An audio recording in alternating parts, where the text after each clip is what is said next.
Nothing is being done to you. You're the one doing it all. That's when you start to liberate yourself. There's no one to blame. Anyone on the outside who's a trigger is only a trigger you're using. You could say, how I trigger myself is I see these people and I picture, or I say to myself, or I do this in my body, because that's how it really happens. No one triggers you. You trigger you. Someone else go by and have the same experience and not be triggered. So you're doing it. But we somehow forgot we're the one in charge here. And then you become enslaved to some pattern instead of waking up to your own true consciousness. So you can catch yourself when you're starting to make all these images in your mind of comparison. And by the way, comparison is never fair. It's never right. It always makes you feel terrible because comparison takes a moment in time. It's out of context. You're judging yourself too soon, or you're judging yourself unfairly. Or you see one area of a person's life, but you don't see all the others. Or you see the surface that's being presented. I've seen people who seem to have this incredibly blessed life, but because I do what I do, I get to find out what's underneath. And you find out this guy that's worth $1 billion and he can't hold a relationship with his son or his wife. He's miserable inside. You go, wow, it seems so unfair that he doesn't seem to give a shit. He made $1 billion. Well, he's still getting his lessons. Everybody gets their lessons. I don't care what it is. I have another friend that, seemed to do everything right. His kid is born with this fatal disease, and he had to go through that experience. No one escapes extreme stress. The only question is, do you use stress or let stress use you? Do you create more stress by what you do in your own head? Or do you de-stress and move forward and use it as rocket fuel to make your life greater? But it's really important to remember that it's not all about you. It's about we. We're in the we business, right? The me business is the saddest song of all. It's a lonely song. But the we business, and that's what we're all in here. We're in it for each other. And that means who is leading, who is following, who is giving, who is teaching, who is learning. It's always changing roles if you're honest. And also if you're smart. Because I know I can learn from everyone. I learned from her too. How many learned from her? So it's like if you have to stay in that place of being the learner, being the one that's always open to that, or otherwise you're cheating yourself out of so much curiosity. Curiosity is what drives me. I'm curious to know what's going on. And then when I learn it, I know I can help more people with it, right? And it evolves differently every single time, which is part of the beauty of this. The two forces that control every thought you think, every emotion you feel, every experience of your life. And that is your values and your beliefs. Those two forces literally control every decision you make. They are the invisible force that's determining whether you're happy or unhappy, excited or pissed off. It's all shaped by your values and your beliefs. Now that sounds really simple, and on the surface it is, but one of the reasons why people don't find their way to where they want to be in life is because we have lots of things we value. We value certain things that we want more of. When you say you value something, it means it's important to you. Some things are important because you want more of it. We call those moving towards values, because since we have more, we move towards them. And those are the emotional states that we value most on a positive side. Now, there's also things we value avoiding, meaning we believe they're very important to avoid because they're too darn what?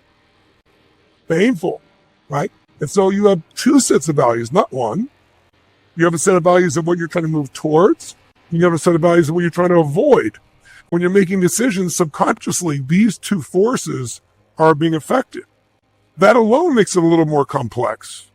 But there's another level below it, which is the beliefs that determine whether you hit the target of your values. Think of it this way. Your 6 human needs are the ultimate target. Everything you do is to meet those needs. Whether you do it in a way that's negative, anxiety, or positive, contribution, growth, expansion, learning, whatever.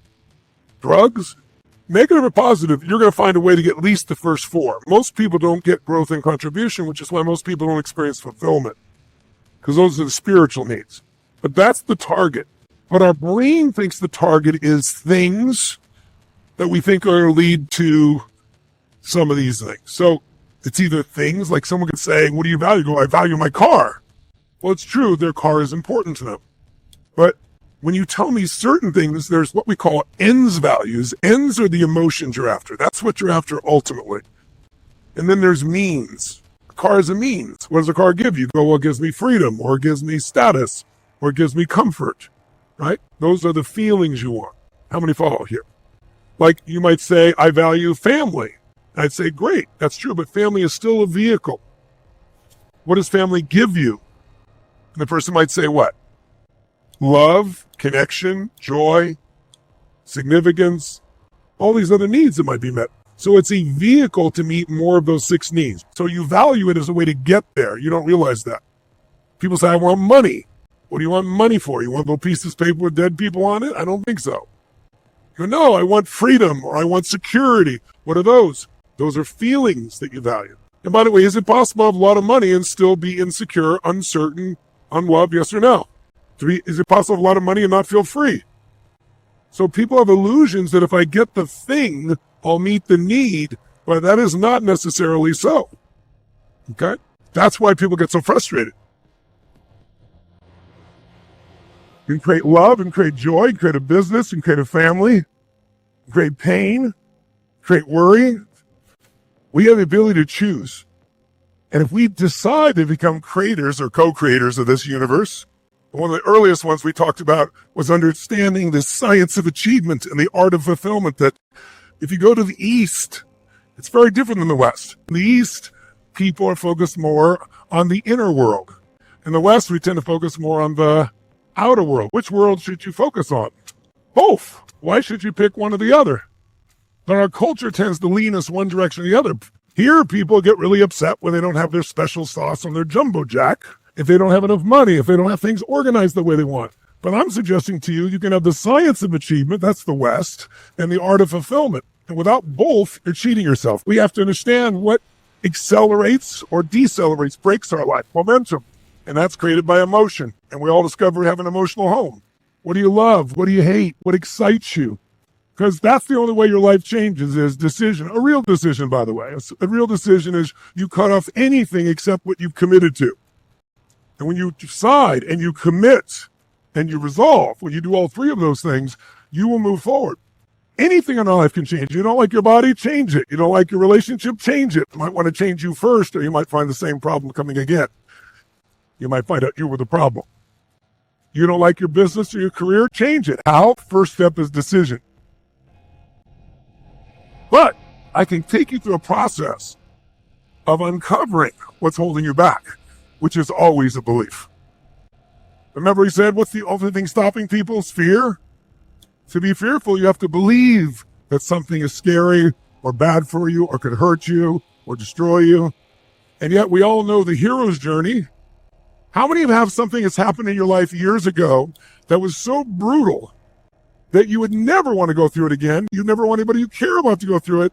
But looking back 5 years, 10 years ago, I see why the universe of God created that for me. I'm stronger. I care more. I'm smarter. Thank God it happened. What triggers it? That one more little response to that. And that is, when you have this thought, what do you start to feel? What do you start to do? How do you start to become? How do you start to act? How do you start to feel? How do you behave when you let this stressful thought dominate your thinking? 1 or 2 stressful thoughts that show up regularly.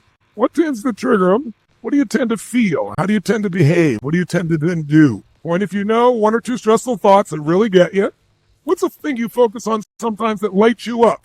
Those people, no matter what happens, they go home to joy or happiness or playfulness or humor. So when you tell the person next to you this, I don't want you to be like this college student who has been educated to believe the world is triggering them. So tell the truth. Say, I use these things to trigger these negative thoughts. And by the way, when you say the positive things, I use thinking about my children to feel this good feeling. I use playing my music to do this. I use crushing this challenge to feel this. Any negative thought you think you have and you're fighting with, you understand that it is not your thought. When you claim it's your thought, you get to keep it.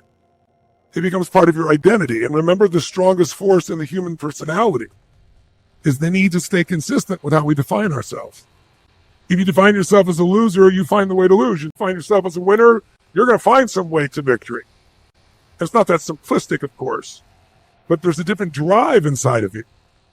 And so your thoughts are triggered by many things. Number 1, your energy level. When your energy level is low, which thoughts show up? The happy thoughts or the painful thoughts? I said to the audience, I said, how many do you have